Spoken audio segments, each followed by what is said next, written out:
Head coach of the Stars, Cody Chupp, for Coach's Comments, brought to you by Southside Auto Tech. And Coach, similar story it seems tonight. It seems like you guys played pretty well for stretches tonight. You chased the goalie there for Omaha, and then at the end it just kind of gets away on a couple of empty netters. But what did you see out there from your vantage point along the bench as far as what the Lancers did and what you guys weren't able to do in terms of coming away with a win in this one? I thought we did a lot of things right through a majority of the game, and they had a good push in the third, when they were playing with that lead. But I thought we came out, we were able to sustain some offense and create really good chances for ourselves in the first period. And we missed the net on some chances. We weren't able to put one home. And when momentum is going your way and you're creating those chances and sustained pressure for yourself, the goal that went in was a heartbreaker. I mean, it's really tough to regain momentum when something like that happens. And credit to our guys. The bench, the bench emotion stayed up. We stayed positive on the bench even after that goal went in. We're able to start to kind of regain that momentum and create a push of our own. And it's tough. Like, to me, our puck play fueled our opportunities and at times was the reason for their opportunities.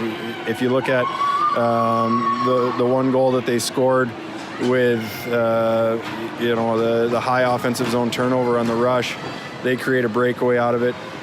There's two that Moose 100% wants back, and it's just one of those things. It's 95 times out of 100 he's going to make those saves. The one from the goal line, 99 out of 100 he's going to make the save. And I feel bad for him. I feel bad for our guys because for two nights in a row we did put good efforts together. Now, were we perfect?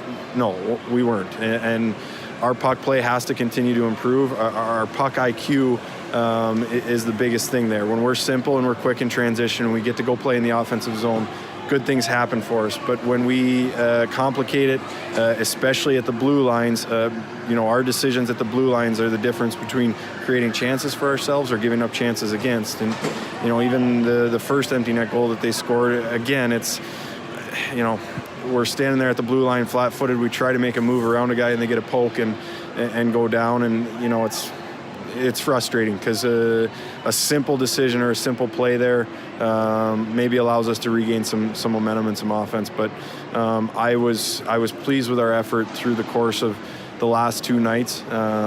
We have to do a better job with our IQ in the offensive zone too, as far as where we're putting pucks. For two nights in a row, we tried to beat their goalies high, and we didn't score a high goal all weekend. But we get putting pucks on the pads, making him use his feet, giving guys that are getting to the net a chance to create a second chance opportunity and get rewarded for getting there. That's part of a team game that we have to improve.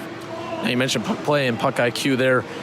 You've had a couple of those lines now together. We talked about it a little last night that have been together for a while. Barbolini, Lapina have been a tandem for a while. Brock Bremer, since he's been here, has been with them quite a bit. Ashbrook, Mitten, and Kallela have been together. And it seems like, again, you're not lacking in chances. They're coming. It's just, again, the finish, like we mentioned yesterday, is eluding you right now at the highest level of consistency anyway. And do you at all consider tweaking that a little bit, maybe switching a guy on a line, or because the larger quantity is coming, are you just more inclined to trust that eventually those are going to start going for you? Yeah, that's a good question. I mean, I think it's the tendency is always to tinker when goals aren't going in the net. I think it's important that as a staff, we practice what we preach with our players, which is evaluate your game the right way. So if you're creating chances for yourself and you're creating 5, 6, 7, 8 chances for yourself and as a line, then you're doing a lot of things right.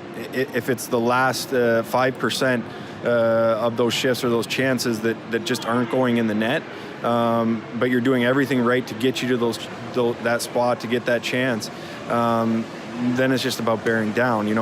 At that point, the question becomes, do you tinker and start to change things around when you're creating as many chances as you are for yourself, or do you continue to harp on the details that make the puck go in the net. You know, a true net front screen, shooting for pads or putting it on his feet where you're going to produce a rebound.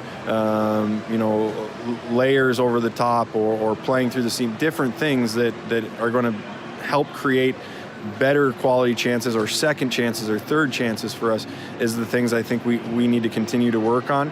But to say that if we weren't creating chances, then 100% you have to start to tinker and move some things around to try to create those chances. When you are creating the chances, it's just a matter of bearing down in those hard areas, doing something a little bit better or a little more right, or just a little bit of puck luck. One of the things that does seem to be trending in a pretty positive direction is the power play. I know we've talked about it in the last couple of post games where you guys are moving the puck pretty well. You're getting some good looks, and then tonight you're rewarded with a power play goal against a penalty kill that has been probably the best in the USHL over the last month. I think they're 30 of their last 32 or something like that. Is that, again, more of a positive sign for this power play? It seems, again, you get Kallela putting one home, and of course against his former team, no less. How much can you build off of that?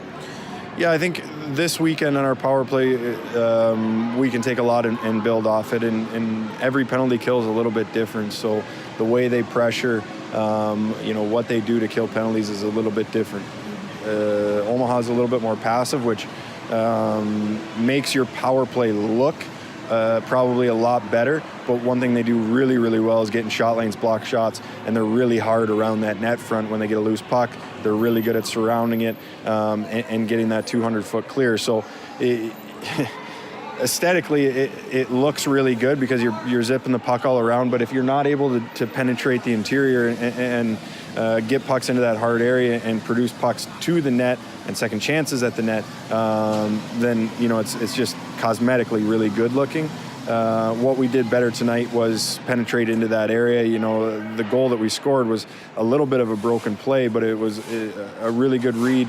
We get the puck at the point, realize there's a seam, realize we have a true net front. We have three guys working to the net. We shoot it not at the glove or the blocker, but at the legs, produce a rebound, and Mikey's there to put it in. So it's, the goal tonight is a product of simplicity, a product of doing things right. Those things have to continue into our 5-on-5 play and our power play going forward.